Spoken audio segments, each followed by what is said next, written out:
on cherche à prouver qu'il existe un couple AB qui minimise cette quantité et que ce couple AB est unique. Je vais me ramener à un problème de minimisation associé à une projection orthogonale. Si je me place dans R3 muni du produit scalaire canonique, je peux réécrire ceci comme la norme au carré d'un vecteur. Le vecteur que je viens d'écrire là. Mais ce vecteur, je peux aussi l'écrire autrement. Je peux faire apparaître une combinaison linéaire de deux vecteurs avec A et B. Ça va me faire la combinaison linéaire de ce vecteur 1, 1, 0 et du vecteur 0, 1, 1, moins le vecteur, donc 1, moins 1 et 2.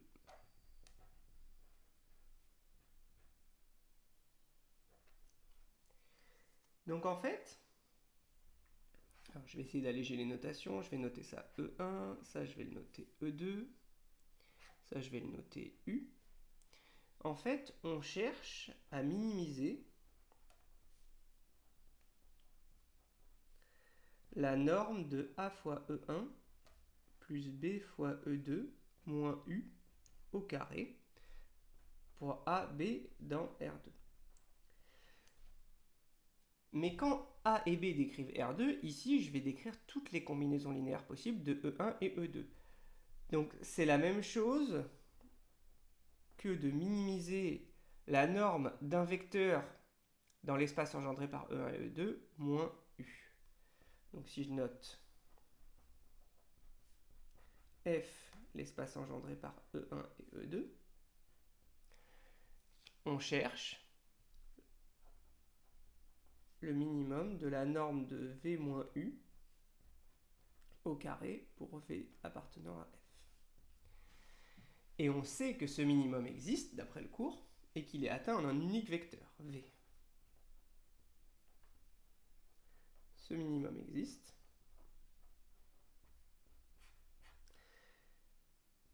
Et il est atteint en un unique vecteur V de F.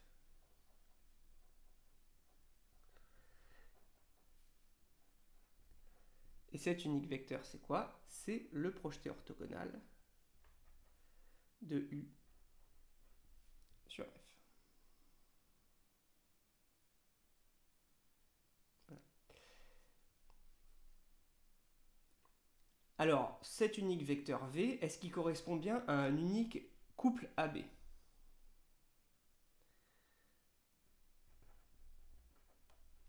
Est-ce que ce vecteur, donc le projeté orthogonal de U sur F, s'écrit A fois E1 plus B fois E2 de manière unique? C'est la question. Bah, déjà, il s'écrit bien A fois E1 plus B fois E2, effectivement, puisqu'il est dans grand F.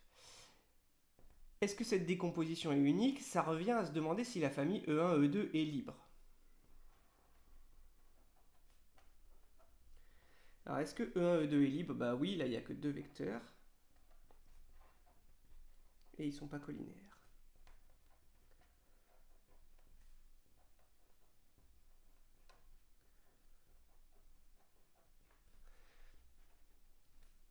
Donc, le projeté orthogonal de U sur F correspond bien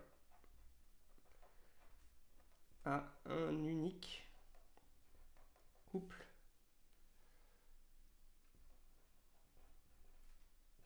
AB de R2. Voilà, donc il y a bien un unique couple qui minimise la quantité qui nous intéressait au début de l'exercice. Le barème là-dessus. Alors déjà, 2 points pour parvenir à cette écriture-là, la minimisation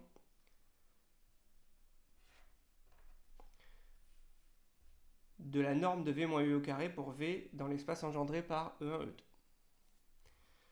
Un point pour dire que le minimum existe et qu'il est atteint en un unique vecteur. Et un point pour dire que cet unique vecteur correspond à un unique couple AB grâce à la liberté de la famille E1, E2. Alors, j'avoue que je suis un peu curieux là, j'aimerais bien trouver AB. Donc, on va faire un petit peu plus que ce qu'on nous avait demandé, on va trouver A et B. Là, on a juste prouvé existence unicité, mais en fait, on peut trouver A et B. Alors là, on dépasse le cadre de la question. Hein. Alors, comment on va faire pour trouver A et B? En fait, il faut trouver la décomposition du projeté orthogonal de U sur F sur la base E1, E2 de F. Mais cette base n'est pas orthogonale. Hein. Si je regarde le produit scalaire entre E1 et E2, donc E1 c'était 1, 1, 0, E2 c'était 0, 1, 1. Et ça fait pas 0, ça fait 1. Donc la base n'est pas orthogonale. Donc on ne peut pas utiliser notre technique à partir d'une base orthogonale. Donc ce serait la méthode 327. Donc là, on va devoir faire autrement. Et on va être obligé de résoudre un système en fait. Donc E1, E2 n'est pas orthogonal. Donc 327 ne s'applique pas.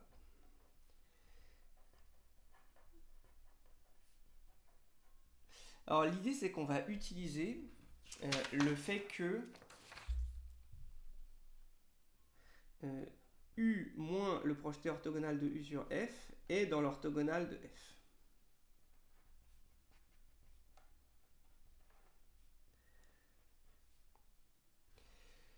Autrement dit, on a que le produit scalaire entre ce vecteur et E1 vaut 0, et le produit scalaire entre ce vecteur et E2 vaut aussi 0.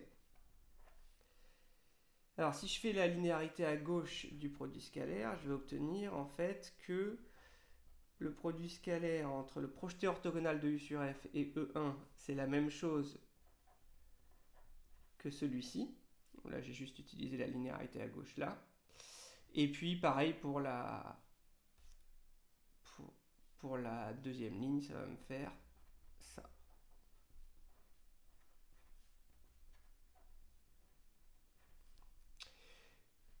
Mais je sais aussi que le projeté orthogonal de U sur F, c'est A fois E1 plus B fois E2.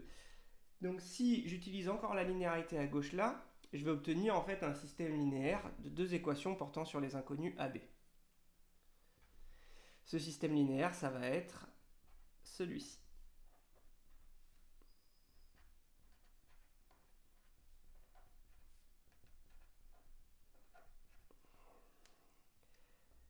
Ça c'est pour la première ligne. Et la deuxième ligne va me donner ça.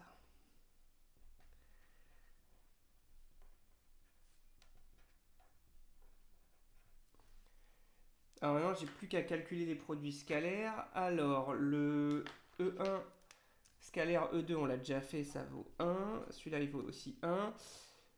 Le produit scalaire entre E1 et E1, vecteur 1, 1, 0, ça fait 2. Vecteur 0, 1, 1, ça fait 2. Et quel était mon vecteur U déjà? Mon vecteur U, c'était 1, moins 1, 2. Donc si je fais le produit scalaire entre ça et E1, 1, 1, 0, je trouve 1, 1, 0, ça va faire 0 ça. Et avec E2, 0, 1, 1, ça va faire 1. Voilà. Donc là, je n'ai plus qu'à résoudre mon système linéaire et j'ai trouvé A et B.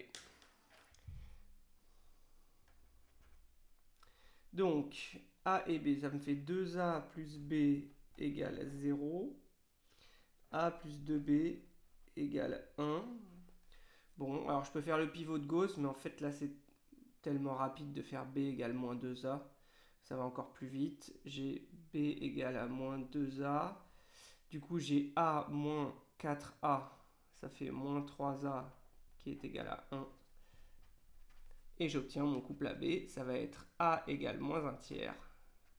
Et B égale moins 2 fois moins 1 tiers, 2 tiers. Et voilà mon unique couple AB qui minimise la quantité A moins 1 au carré plus A plus B plus 1 au carré plus B moins 2 au carré.